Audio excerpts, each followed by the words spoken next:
Azov 67096 Atom is the latest standalone DLC that was added to a Snowrunner. Now in this video we're gonna see, is this the best Azov truck that we have in a Snowrunner right now? This truck is kind of a mix of Azov 64131 and Azov 73210, but it has its own unique things and it might be a bit better. Now performance wise, this truck is very similar to other Azov trucks, especially Azov 64131 and Azov 73210. So when it comes down to driving through deep mud, all Azov trucks kinda perform the same. In really deep mud, of course Azov Antarctic is the best, and in shallow mud Azov 5319 is the best because it's the fastest. And yes, this truck is not that fast, it's kinda like Azov 64131. And like that truck, this one is very fuel efficient too. It is one of the most fuel efficient trucks in the whole game.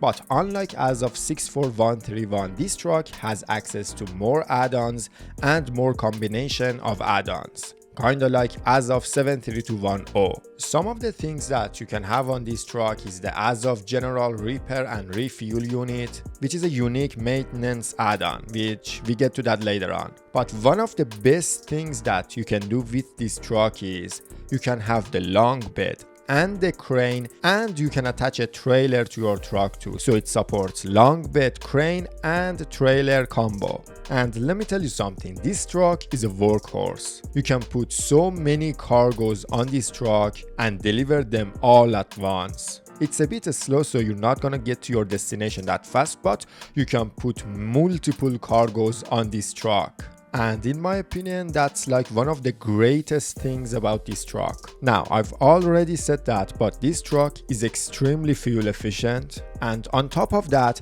you have access to a big fuel tank and a roof rack with extra fuel. So this truck is amazing for regions that you don't have access to fuel stations a lot. And having a roof rack is a very unique thing for an Azov truck. Other Azov trucks like 73210 or 64131 or 5319, none of them has access to a roof rack, but this one has, and that's so great. Alright, so now let's talk about some of the downsides of this truck. One of the things that I don't like is this truck has this unique bed, but with this unique bed you cannot have the crane on the truck too, so it makes that unique bed not that useful because you can have the crane and the long bed at the same time on the truck. Now the other thing is the speed of this truck. This truck is not that fast. It's a bit faster than Azov 64131, but overall it's not a fast truck, so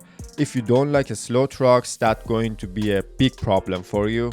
The next one is the turning radius of the truck. The turning radius is not awful, but it's not that great either. Obviously, it's not as good as Azov 73210, but it's not like extremely bad. It could have been better, but it's not that bad. The next thing is the crane of the truck. I've talked about this crane when FEM 3780 was released, and this truck has the same problem as FEM. This blue crane is good, but not for trucks that have access to a long bed.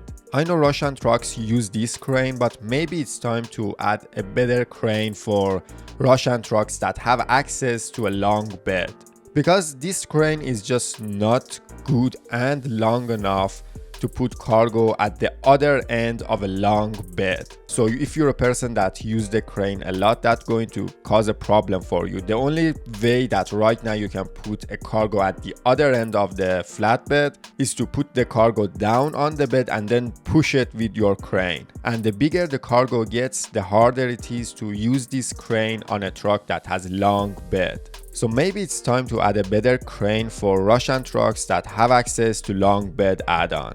And the last thing is this truck is not like insanely stable.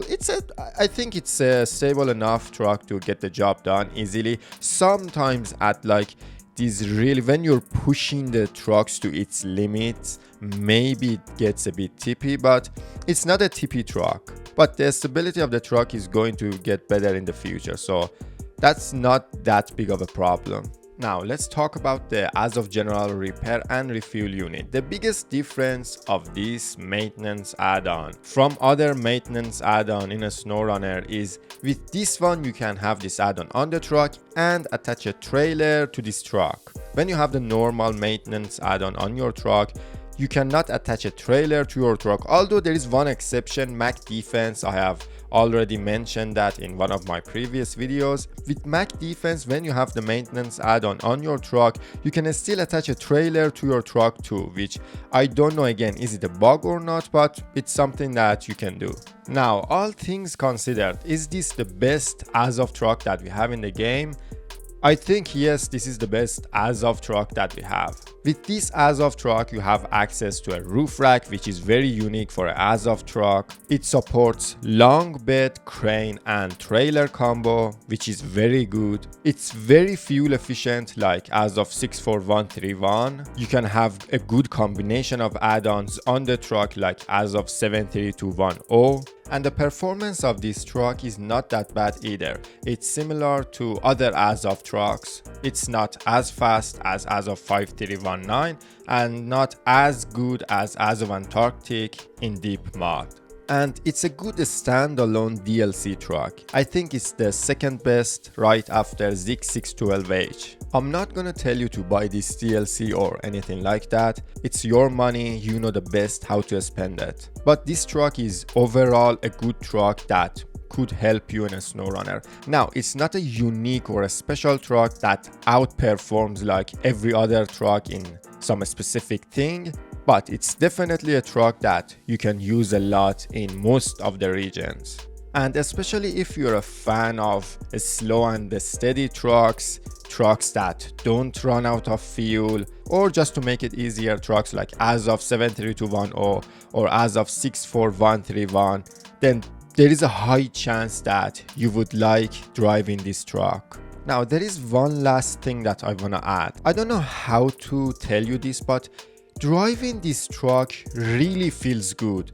And it was very surprising for me. You know, in a Snowrunner, I don't get that feeling that I'm like actually driving a truck because it just doesn't feel that real or anything like that. It's kind of like arcadey. But this one was just different. The feeling of driving this truck was really good, even though I'm not like the biggest fan of really slow trucks. But this truck was just different. You know, the way it goes through mud, or the way you drive over bumpy ground or rocks or things like that. You know, it was just really enjoyable driving this truck. I really get that feeling of like, yes, I'm driving a massive truck. So overall, I really enjoyed driving this truck. It might be one of my favorite trucks in the game right now. And that's it for today's video. I see you in the next one.